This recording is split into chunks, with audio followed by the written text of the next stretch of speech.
আপনারা যারা আমাদের এই গল্পগুলো শুনতে ভালোবাসেন তাদের জন্য আজকের গল্প জাহান আরা সিদ্দিকীর লেখা হাত কাটা লোকটা। আমি তখন মিউনিকে থাকি। নিঃসঙ্গ জীবন। সারাদিনের পরিশ্রমের পর ঘরে ফিরে বড্ড একা লাগতো। তাই অবসর সময়ে প্রকৃতির সৌন্দর্য দেখতে বেরিয়ে পড়তাম। এ সময় একজন আমাকে একটা সুন্দর লেকের সন্ধান দিল। লেকটা জার্মান অস্ট্রিয়া সীমান্তে। এক ছুটির দিনে বিকেলের দিকে বেরিয়ে পড়লাম। গাড়ি আমি নিজেই ড্রাইভ করছিলাম। দুপাশে পাইন অরণ্যে ঢাকা সমভূমি। প্রায় ঘন্টা দুয়েক পর দূরে পাহাড়ের চূড়া উকি দিতে লাগলো। খানিক দূর চলার পর চোখে পড়ল লেকটা। চারিদিকে পাহাড়ে বেষ্টিত অপরূপ সুন্দর টলটলে জলে পরিপূর্ণ লেক। আর একটু এগোতেই লেকটা বিশাল হয়ে দেখা দিল। গাড়ি একপাশে রেখে হাঁটতে থাকলাম। বেশ কিছু লোক হেঁটে বেড়াচ্ছে লেকের আশেপাশে পাথরের নুড়ি বিছানো রাস্তায়। লেকের ভেতর অজস্র হাঁস ঘুরে বেড়াচ্ছে। স্বল্প গভীর জলে নলখাগড়ার মতো গাছ। লেকের অপর প্রান্তের উঁচু উঁচু পাহাড়গুলি পাইন বনে ছাওয়া। ন্যাড়া পাহাড়ের চূড়োয় মেঘ ঘোরাফেরা করছে। এত সুন্দর প্রকৃতি দেখে আমি আনন্দে আত্মহারা হয়ে গেলাম। কিছুতেই উঠতে ইচ্ছে করছিল না। মেঘ আর অন্ধকার ধীরে ধীরে দূরের পাহাড়গুলোকে গ্রাস করল। লোকজন সবাই চলেও গেল। নিতান্ত অনিচ্ছা সত্ত্বেও উঠে হাঁটা দিলাম। গাড়িতে উঠতে উঠতে চারিদিকে অন্ধকার নেমে এলো। শুরু হলো টিপটিপ বৃষ্টি। আমি অন্ধকারের মধ্যে দ্রুত গাড়ি চালিয়ে ফিরতি পথ ধরলাম। জনমানবহীন নির্জন রাস্তা। এক মনে গান শুনতে শুনতে গাড়ি চালাচ্ছি। হঠাৎ চমকে উঠলাম। গাড়ির হেডলাইটে দেখি ঠিক সামনে দাঁড়িয়ে একটা লোক। ঝাঁকড়া চুল আর দাড়ির কারণে চেহারাটা স্পষ্ট বোঝাও যাচ্ছে না। বুঝতে পারছি জোরে ব্রেক কষেও একে আর বাঁচানো সম্ভব না। তাই ক্ষিপ্র গতিতে আমি গাড়িটা সাইড করার চেষ্টা করতেই লোকটা সজোরে এসে গাড়ির বাঁ দিকে ধাক্কা খেয়ে শূন্যে উঠে গেল। পর মুহূর্তে সজোরে ছিটকেও পড়ল এবং প্রচণ্ড শব্দ হলো। আমি ততক্ষণে এত নার্ভাস হয়ে পড়েছি যে দিকবিদিক জ্ঞান শূন্য হয়ে গাড়ি চালাতে থাকলাম। আমার ভয় হচ্ছিল লোকটা বুঝি মারা গেছে। ওই মৃতদেহের সামনে দাঁড়িয়ে আমি কি করব? ছেলেবেলায় রাস্তায় অ্যাক্সিডেন্টে থেতলে যাওয়া একজন মানুষের দেহ দেখে আমি কত রাত যে ঘুমোইনি তা মনেই নেই। আর আজ কি না আমার হাতে একজন জলজ্যান্ত মানুষের মৃত্যু হলো। ব্যাপারটা কল্পনা করে আমার সমস্ত শরীর হিম হয়ে এলো। আমি আর গাড়ি চালাতে পারলাম না। গাড়ি বন্ধ করে আমি কতক্ষণ যে সেখানে বসেছিলাম নিজেও জানি না। কিন্তু দীর্ঘক্ষণ পরে যখন সম্বিত ফিরে এলো, বিবেকের তীব্র দংশন অনুভব করতে থাকলাম। এই প্রথম উপলব্ধি করলাম ধরা পড়ার ভয়ে আমার এভাবে পালানোটা উচিত হয়নি। এমনও তো হতে পারে যে লোকটা সত্যি মারা যায়নি, শুধু গুরুতর আহত হয়েছে। সেক্ষেত্রে তাকে দ্রুত হাসপাতালে নিয়ে গেলে তো হয়তো সে বেঁচে যেত। কিন্তু আমার মনে হলো, ধুর, সময় কি ফুরিয়ে গেছে নাকি? এমনও তো হতে পারে যে লোকটা এখনো সংজ্ঞাহীন অবস্থায় ওখানেই পড়ে আছে। ওই নির্জন রাস্তায় কোনো গাড়ি তো চলাচল করে না খুব একটা। লোকটাকে কে হাসপাতালে নিয়ে যাবে? তখন আমি ভাবছি যে আমি কি করব। ফিরে গিয়ে হাসপাতালে নেওয়া মানে নিজের বিপদ নিজে ডেকে আনা। পুলিশি ঝামেলা আলাদা কথা, কিন্তু লোকটাকে হাসপাতালে নিয়ে গিয়ে বাঁচানোর সম্ভাবনাটাও উড়িয়ে দেওয়া যাচ্ছে না। আমি দোটানায় পড়লাম। শেষ পর্যন্ত বিবেকের দংশনের কাছে হার মানলাম। যা শাস্তি হয় হবে, আগে লোকটাকে তো বাঁচাই। আমি আবার ফিরতি পথে যাত্রা শুরু করলাম। হেডলাইটের তীক্ষ্ণ আলোয় চারিদিকে দৃষ্টি চালাতে লাগলাম, কিন্তু কোনো মৃতদেহ দেখতে পেলাম না। যে জায়গায় ঘটনাটা ঘটেছিল সেখানে একটা মাইল ফলক ছিল। সে মাইল ফলকটা খুঁজে পেলাম। ফলকটার কাছে গাড়ি দাঁড় করালাম। দেখলাম রাস্তা ফাঁকা। আশেপাশে কোথাও কোনো দেহ নেই। তবে কি সবই আমার মনের ভুল? দাঁড়িয়ে দাঁড়িয়ে আমি যখন এসবই ভাবছিলাম, তখন গাড়ির সামনের দিকে তাকালাম। দেখলাম জায়গাটা চ্যাপ্টা হয়ে গেছে। গাড়ির কাচের ওপর ওটা কি? তাড়াতাড়ি গিয়ে হাত দিতেই দেখলাম আর বুঝলাম ওটা লাল রক্ত। শিউরে উঠে টিস্যু পেপারে হাত মুছলাম। গাড়ির কাচের রক্ত টিস্যু পেপার দিয়ে মুছে দিলাম। ভাবলাম এখন আমি কি করি? আচ্ছা, এমন কি হয়েছে যে কোনো গাড়ি পথের মাঝে আহত অবস্থায় লোকটাকে আবিষ্কার করে কাছাকাছি হাসপাতালে নিয়ে গেছে? কিন্তু হঠাৎ দূরে একটা ঝোপের দিকে তাকিয়ে চমকে উঠলাম। চাঁদের আলোয় মনে হলো ওখানে একটা মানুষের কাটা হাত পড়ে আছে, কনুই থেকে বিচ্ছিন্ন একটা হাত। আমি ভাবলাম, আমি কি সঠিক দেখছি? কাছে গিয়ে কি ভালো মতো দেখব? কিন্তু যদি হাতটা লোকটার দেহ থেকে বিচ্ছিন্ন হয়ে গিয়ে থাকে, তবে শরীরটা কোথায়? কয়েক পা এগিয়ে গিয়ে তীক্ষ্ণ দৃষ্টিতে তাকিয়ে শিউরে উঠলাম। সত্যিই একটা কাটা হাত পড়ে আছে। আমার মাথা কাজ করা বন্ধ করে দিল। কিভাবে যে গাড়ি চালিয়ে বাড়ি ফিরেছি নিজেই জানি না।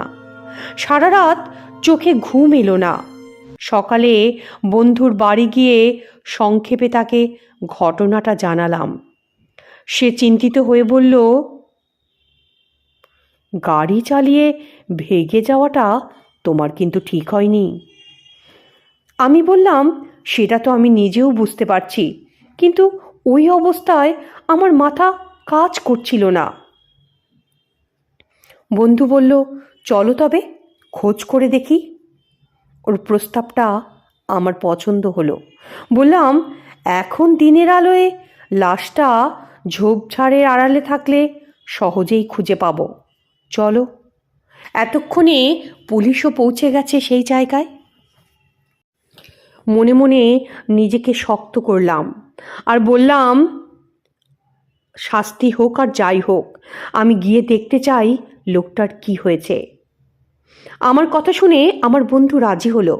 আমরা দুজনেই সেখানে গেলাম। সেখানে গিয়ে দেখলাম পরিষ্কার রাস্তা, যথারীতি গাড়ি চলছে। গত রাতের দুর্ঘটনার চিহ্নমাত্র কোথাও নেই। আশেপাশের হাসপাতাল, থানা সব জায়গায় সুকৌশলে খবরও নিলাম, কিন্তু কেউ কিছুই জানে না গতকাল রাতে এমন কোনো দুর্ঘটনাই নাকি ঘটেনি।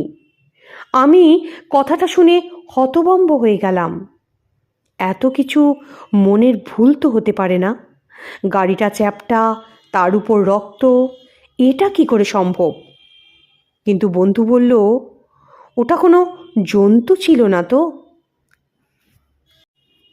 আমি বললাম, সেটা যদি জন্তুও হয়, সেটা তো রাস্তার ওপর পড়ে থাকার কথা, তাই না? বন্ধুটি মাথা হেলিয়ে আমার কথায় সায় দিল আর বলল, তোমার কি মনে হচ্ছে কোনো গাছে বাড়ি খাওনি তো তুমি? আমি বললাম, অসম্ভব।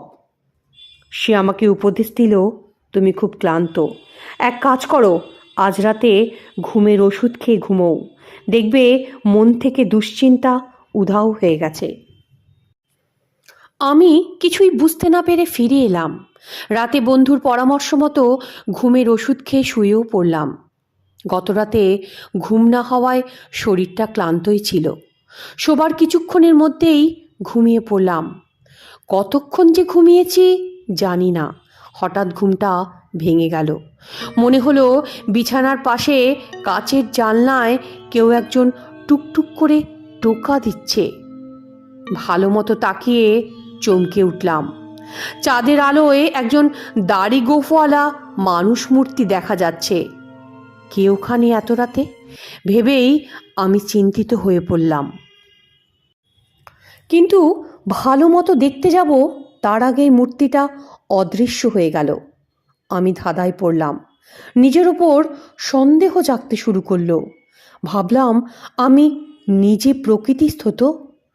গতকাল রাত থেকে যা দেখা শুরু করেছি তাতে এতটা সিদ্ধান্তে আসা কোনো অনুপযুক্ত কথা নয়। আমার মনে হচ্ছে আমার মস্তিষ্কের অসুস্থতা দেখা দিয়েছে।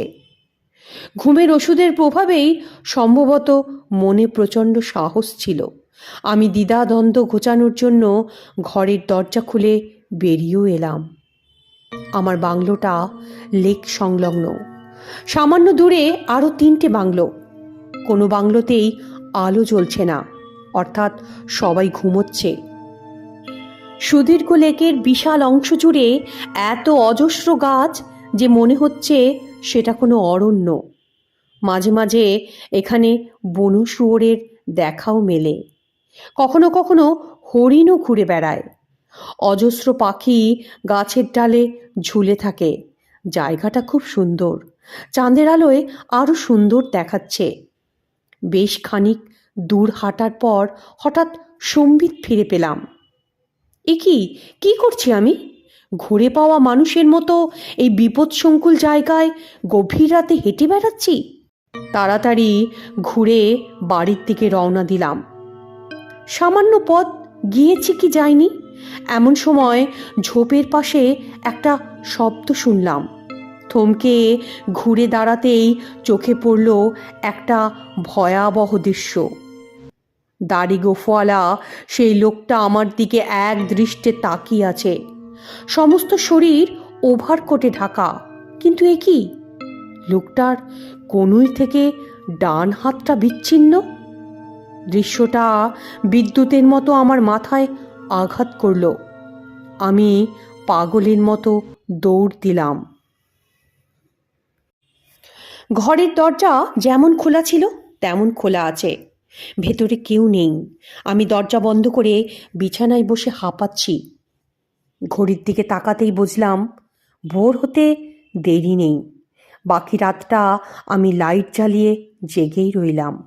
বুকটা সমানে ধড়ফড় করছিল, কিন্তু কিছুক্ষণের মধ্যেই ধাতস্থ হলাম। জানলার পাশে কাউকে আর দেখা গেল না। ভাবলাম তবে কি এটাও আমার মনের ভুল? ভোরের আলো যখন বিছানার উপর পড়ল তখন আমি বিছানা ছাড়লাম। ঘুম ভাঙতে সোজা গেলাম বন্ধুর কাছে। সে সব শুনে টুনে বলল, এ দেখ, আমার মনে হয় তোর না নার্ভের ওপর চাপ পড়েছে, বুঝেছিস? তুই একটা মানসিক ডাক্তারের পরামর্শ নে। আমি বললাম, তুমি এটাকে স্রেফ মানসিক রোগ বলে ধরে নিচ্ছ? বন্ধুটি বলল, তুমি তো দেখলে কোনো মৃতদেহ পাওয়া যায়নি। পত্রিকায়, হাসপাতালে বা পুলিশের কাছেও কোনো সন্ধান নেই। অথচ তুমি ভেবে নিয়েছ সত্যি একটা মানুষ তোমার গাড়ি তলায় চাপা পড়েছে। আমি তাকে থামিয়ে দিয়ে বললাম, তুমি ভূত প্রেত বিশ্বাস করো? বন্ধুটি হাসতে শুরু করলো। বলল, এ যুগে এসব কথাবার্তা শুনলে লোকে কিন্তু হাসবে। বুঝলাম বন্ধুটি মজা করছে। আমি আর এ নিয়ে তর্ক করলাম না, কারণ নিজেকে হাস্যকর করতে চাইলাম না। সে আমার ফ্যাকাশে চেহারার দিকে তাকিয়ে প্রস্তাব দিল, আজ রাতে না হয় আমার সঙ্গে ঘুমাও। তার প্রস্তাবে আমার পৌরুষে আঘাত লাগলো। বললাম, না, তোমার কি মনে হয় আমি একা থাকতে পারবো না? গতকাল ঘুমের ওষুধের ঘোরে কী দেখেছি কে জানে। বন্ধুটি আমার কথায় রাজি হয়ে বলল, হয়তো ওই স্বপ্নটাই তুমি সকালে উঠে বাস্তব বলে ধরে নিয়েছো। মাঝে মধ্যে স্বপ্নগুলো এত বাস্তব মনে হয়, সত্যি কি যে বলবো। বন্ধুর সঙ্গে কথা বলার পর বেশ সাহস ফিরে এলো, কিন্তু যতই রাত ঘনিয়ে এলো ততই মনের মধ্যে ভয়টা যেন চেপে বসতে লাগলো। আজ আর ঘুমের ঔষধ খেলাম না। কিছুক্ষণ লাইট জ্বালিয়ে বিছানায় শুয়ে রইলাম, কিন্তু সমস্যা হলো আলোয় আমার ঘুম আসে না। আর মাঝরাত পর্যন্ত জেগে থেকেও যখন কোনো মানুষের প্রেতাত্মা দূরে থাকুক, একটা ইঁদুরের আত্মাও এলো না, তখন আমার মনে সাহস ফিরে এলো। মনে হলো গত রাত্রে সত্যি ঘুমের ওষুধের প্রভাবে আমিও সব আজগুবি দৃশ্য দেখেছি। তারপর নিশ্চিন্ত মনে আলো নিভিয়ে কম্বল টেনে শুয়ে পড়লাম, কিন্তু ঘুম আর আসতে চাইল না। বুঝলাম যতই মনকে বোঝাই না কেন, অবচেতন মন বুঝবে না। এপাশ ওপাশ করছি, ঠিক তখনই একটা শব্দ কানে এলো। গতদিনের মতো আজও জানলার পাশে শব্দ। কম্বলটা সরিয়ে উঠে বসলাম। জানালার দিকে তাকাতেই সরাসরি চোখ গেল সেই মূর্তিটার দিকে। আমাকে সে উকি মেরে দেখছে। দাড়ি গোঁফে ঢাকা জ্বলন্ত দৃষ্টির সেই লোকটা। ভয়ে আমার শরীর কাঁপতে লাগলো। আমি চিৎকার করার জন্য মুখ খুললাম, কিন্তু একটা শব্দও বেরোলো না। কিভাবে কখন যে উঠে লাইট জ্বালিয়েছি আমি নিজেই জানি না। তারপর চোখ নামিয়ে আবার যখন জানলার দিকে তাকালাম, দেখলাম কেউ কোথাও নেই। আমি স্থির হয়ে দাঁড়িয়ে রইলাম আর ভাবলাম, এটাও কি সম্ভব? শেষ পর্যন্ত জেগে থেকে শুয়ে পড়লাম। তবে এবার আলোটা নেভালাম না। মনে হলো ঘরে আলোর সঙ্গে মূর্তির কোনো সম্পর্ক আছে, কিংবা অন্ধকারে আমার দৃষ্টিভ্রম হচ্ছে। আলো জ্বালিয়ে শোবার পরও বুকের ভিতরটা ঢিপঢিপ করছিল। স্থির করলাম আজই শেষ রাত, কালই আমি এখান থেকে চলে যাব। যদি সত্যি চোখের ভুল হয় তবুও সমস্যা তো একটা হচ্ছে। এভাবে রাতের পর রাত নিদ্রাহীন ভয়ার্ত অবস্থায় কতদিন আর কাটানো যায়? সময়টা যেন কাটছেই না। ঘড়ির দিকে তাকিয়ে দেখি সূর্য উঠতে এখনো 3 ঘন্টা দেরি। কিভাবে যে সময় কাটাবো ভাবছি উঠে গিয়ে বই পড়ব, কিন্তু এমন সময় দপ করে আলোটা নিভে গেল। এভাবে নেভার কথা তো নয়। তবে কানটা খাড়া করলাম। চারিদিকে স্তব্ধতা যেন বুকের ভেতর শিহরণ বইয়ে দিচ্ছে। 2-1 মুহূর্ত সব চুপচাপ। সঙ্গে সঙ্গে জানলার কাঁচ ভাঙার একটা ধাতব শব্দ কানে এলো। ভয়ে আতঙ্কে দরজার দিকে ছুটলাম। কিভাবে যে ক্ষিপ্র গতিতে দরজা খুলে বেরিয়েছি সেটা আমার খেয়াল নেই। যখন সম্বিত ফিরে এলো, দেখলাম পাগলের মতো তীব্র গতিতে দৌড়াচ্ছি আমি। গাছপালার ফাঁক দিয়ে দৌড়াতে দৌড়াতে লেকের পাশে চলে এসেছি। চারিদিকে গাছপালাগুলো নিথর দাঁড়িয়ে আছে। আমি এত ভয় পেয়ে গেছি যে গাছগুলোকে পর্যন্ত এক একটা দৈত্য বলে মনে হচ্ছে। কতক্ষণ যে দৌড়েছি জানি না। পেছনে পায়ের শব্দে চমকে উঠলাম। ভাবলাম, আরও কি কেউ দৌড়াচ্ছে আমার মতো, বা আমার পিছু পিছু? নিজের অজান্তে পেছনে ফিরে তাকালাম, তারপর আঁতকে উঠলাম। ভয়ঙ্কর দর্শন, গোঁফদাড়িওয়ালা লোকটা ঠিক আমার পেছনে, আর একটু হলেই ধরে ফেলবে। হিতাহিত জ্ঞান শূন্য হয়ে আমি লেকের জলে ঝাঁপ দিলাম। খানিকক্ষণ সাঁতরে পেছন ফিরে তাকালাম। লোকটাও ঝাঁপিয়ে পড়েছে আমার পিছু পিছু। কিন্তু এক হাত দিয়ে দ্রুত এগোতে পারছে না। আমি তার চাইতেও দ্রুত সাঁতরে লেকের মাঝামাঝি চলে এসেছি, আর পেছন ফিরে না তাকিয়ে সাঁতার কাটতে থাকলাম। কিছুক্ষণের মধ্যেই আমি লেকের অপর প্রান্তে পৌঁছালাম। জল থেকে উঠে খানিক দূর যেতেই একটা বড় রাস্তাটা পার হব এমন সময় অন্ধকার ভেদ করে তীব্র আলোর একটা রশ্মি এগিয়ে আসছে যেন আমার দিকে। বুঝলাম একটা গাড়ি। আমি হাত ইশারা করতেই গাড়িটা থামলো। চালক গাড়ির কাচের জানলা নামিয়ে অবাক কণ্ঠে জিজ্ঞেস করলো, আরে সে কি, এই রাত দুপুরে আপনি সাঁতার কাটছেন কেন? সাঁতার প্রতিযোগিতায় নাম নেবেন বুঝি? শ্রোতা বন্ধুদের উদ্দেশ্যে অনুরোধ, আমার এই গল্পটা যদি আপনাদের ভালো লাগে চ্যানেলটাকে লাইক, সাবস্ক্রাইব আর শেয়ার করতে ভুলবেন না কিন্তু।